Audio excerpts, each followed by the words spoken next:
ఉప్పు అక్షయ తృతీయ రోజు ఎందుకు కొనాలో, అక్షయ తృతీయ రోజు ఉప్పు కొని దానం చేయడం వల్ల జీవితంలో అన్ని కష్టాలు తొలగుతాయి, దరిద్రం తీరుతుంది, నవగ్రహ దోషం తొలగుతుంది, అలాగే అన్ని సమస్యల నుంచి ఉపశమనం పొందుతారు. భార్యాభర్తల మధ్య సఖ్యత లోపం అది తొలగుతుంది. అక్షయ తృతీయ రోజు ఉప్పు దానం చేయడం వల్ల పూర్వీకుల ఆశీస్సులు పొందుతారు. అక్షయ తృతీయ రోజు ఉప్పు కొనడం వల్ల సాధారణ రాతి అంటే బాగా తెల్లగా ఉన్నటువంటిది అక్షయ తృతీయ రోజు రాతి ఉప్పు కొనడం వల్ల లక్ష్మీదేవి ప్రసన్నమవుతుంది. చూడండి, వంట అంతా చేస్తామండి, ఒక చుక్క అందులో ఉప్పు లేకపోతే ఎలా ఉంటుంది? అద్భుతమైన వంటే కదా, అదే లక్ష్మీదేవి. లక్ష్మీదేవి మోతాదుకి మించకూడదు, మోతాదు తగ్గకూడదు, అందుకే లక్ష్మీదేవి అందులో కూర్చున్నది.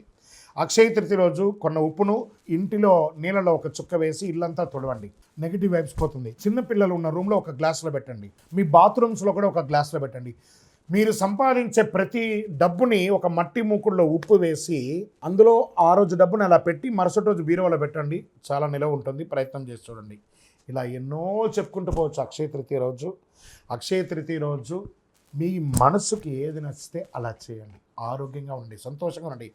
పరోపకారార్థే ఇదం శరీరం అన్నట్టుగా ఇతరులకి సహాయం చేయడానికి ప్రయత్నం చేయండి.